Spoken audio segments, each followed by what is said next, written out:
to the Greek news. Today we will be talking about the Minoeans and the Mycenoceans. We have some interviews too. The Minoans were the first people to live on the island of Crete. They had a huge fleet of trading ships. They were farmers and skilled craftsmen. Using their craftsman skills, they built many palaces. One of the biggest ones was built at Knossos. The Minoans used a linear A alphabet. There have been many clay tablets found on the island where the civilization used to be. Although they were influenced heavily by the Egyptians and the Mesopotamians, the Minoans didn't use their alphabet. The Minoans had outdoor shrines to make sacrifices to the gods, and their culture was spread throughout the ancient world. The Minoan religion was a goddess religion. No male gods were identified until later periods. There were many jobs available for the Minoans. In the towns, Minoans could be scribes, ivory and shell workers, sculptors, potters, and fishermen. The Minoans developed a very significant naval power, and they were influenced by the Mesopotamian and Egyptian empires. We will now go to an interview with the Minotaur. Thanks. I'm here with the Minotaur. Hello everyone, I'm the Minotaur from the Greek myths. Do you know when the people of Greece are going to give you a sacrifice of 7 boys and 7 girls they give you every 9 years? Yes, it is coming up. It happens every 9 years, and the last one is about 9 years ago. So, where in Greece do you live? I live in the labyrinth in the Greeks built for me. It is a maze that shifts while you are in it. When they put boys and girls in the labyrinth, I chase them around the maze. Did you ever meet anybody important to the Greeks? Yes, I have. On the third sacrifice they gave me, I met an Athenian hero. His name was Theseus. He volunteered to be sacrificed. Do you know why he sacrificed himself? Yes, when he was led into the labyrinth, he found out how to kill me. Thank you, Minotaur. We'll now go to another interview with King Minos. Now, we welcome our special guest, King Minos. Hi. Thank you, but I'm old news. I wouldn't say that. We're happy to have you in the studio. Now let's get down to business. What is your favorite part of being the king of this magnificent civilization? Well, I love my people. I also love the religious ceremonies that I lead. There's a big altar bowl with either milk, wine, or blood. There's offerings of food to the gods.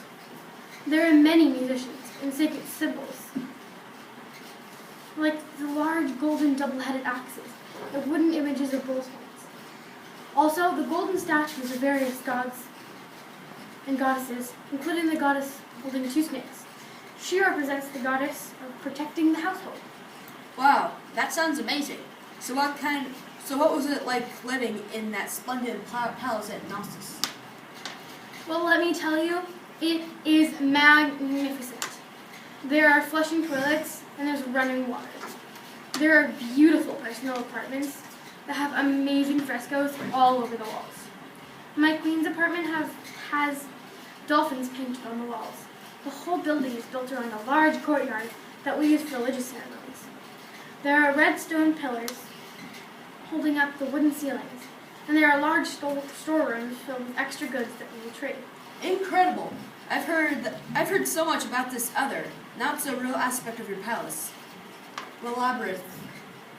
The labyrinth is a magic mythical maze that constantly shifts when you are inside.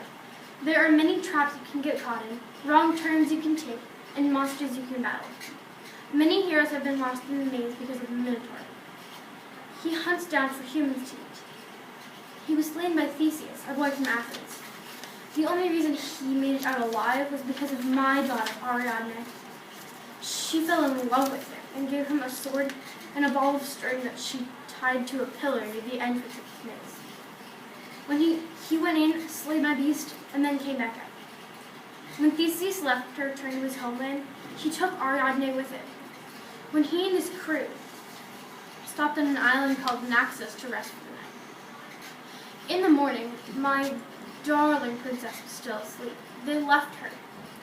When she woke up, she saw that Theseus and his crew had left and hung herself with grief for being stranded, alone on an island by the man she loved. My poor daughter. I found out a few days later when Dionysus came to me telling that horrible Theseus left Ariadne all alone on the island as she hung herself. Oh my goodness, I'm so sorry for your loss. Your poor daughter. That news must have been devastating to you. Yes, me and my wife Faye were terribly devastated by the whole incident. Oh well, we're on the clock here, so we have to move on to the next topic. How about food? How is it over at your island? We'll eat a wide variety of foods from the sea, like young squid, my personal favorite. We also cultivate and harvest foods, like olives and grapes. We hunt for animals like deer, rabbits, birds, and other game. Our cats and dogs help us hunt. There are many vegetables, including peas, lentils, fava beans, broad beans, field beans, chickpeas, and wild vegetables such as wild artichoke, asparagus, chicories, endives, radishes, wild leeks, wild mustard, saw thistles, purslane, vetches, okra, and bulbs. Well, I think we're running out of time here, so I have to say goodbye. Thank you so much for having me. You're welcome. I've had to say, I've had a wonderful time sharing my culture with everybody. You're welcome. We have also had a wonderful time listening to what you had to say. See you next time. Now back to the studio. Welcome back, everyone. The Minoans were destroyed by a volcano eruption, and the Mycenoans also forced the decline of the civilization. The Mycenoans were influenced by the Minoans and used the same tactics as them. They shared the same religion, art, and literature.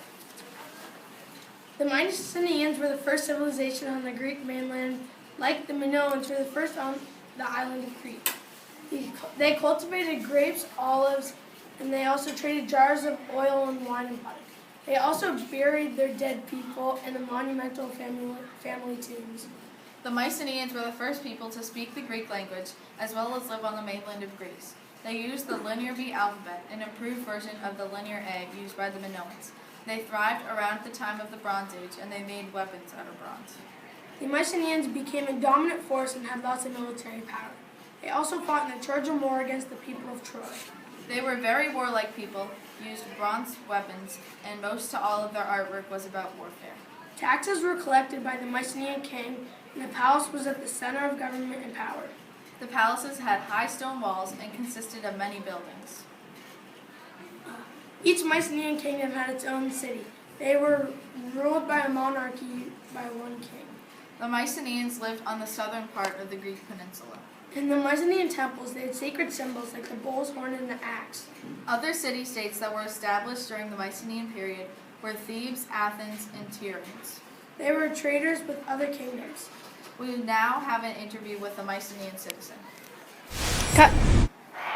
Hello, everybody. I'm here with the Mycenaean citizen. How are you today, citizen? I am good. The weather on the Greek peninsula is great today.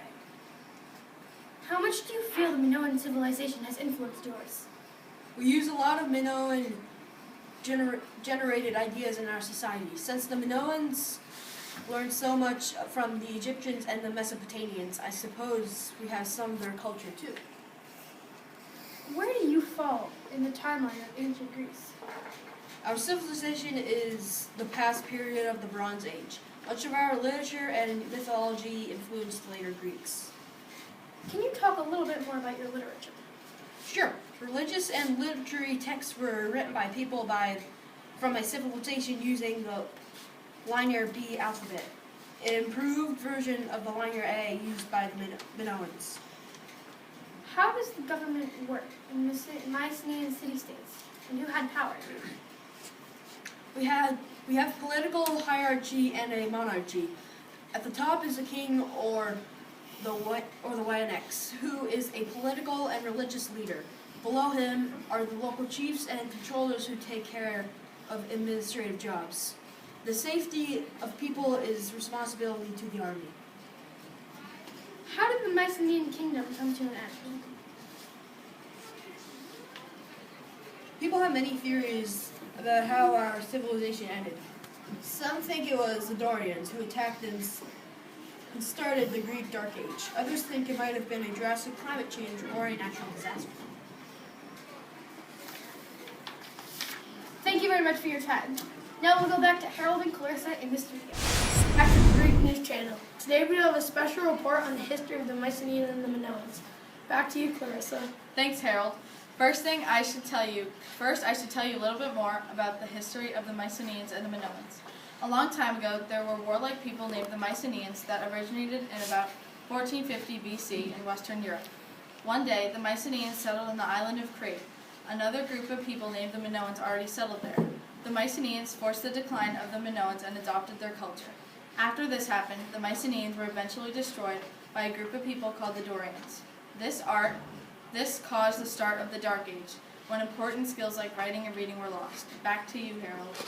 Thanks. Now I have a special interview. The Mycenoceans just attacked the Minoans. We have King Minoean as our witness to tell more detail. Thank to you, Lenny. Thanks. I have King Agamemnon here with me right now. Tell me, how did you take out a whole group of people with your armies? First of all, Agamemnon. Second of all, my armies are very skilled in combat, and we use bronze weapons. What was your reason for attacking the Minoans? When we settled there, we took over the land. The Minoans decided to rebel against us, so we destroyed them. What did you do after attacking the Minoans? We were amazed by the Minoan culture, so we decided to adopt a lot of it when they were gone. We also became the major traders in the Eastern Mediterranean, and we became powerful and dominant economic and military. How about you tell us a little bit about your culture? My people and I worship the earth goddess that protects our warriors. We have arts mostly based off war and combat. We also buried our dead in monuments and family tombs. How about your trading? We cultivate olives and grapes and trade jars of oil and wine. We also trade painted pottery throughout the Mediterranean. Well, this interview is about to come to an end. Thanks for everything, King Agamemnon. Back to you, Harold. Agamemnon. Thanks, Lenny. Thanks for being with us today on the Greek News. We will see you later.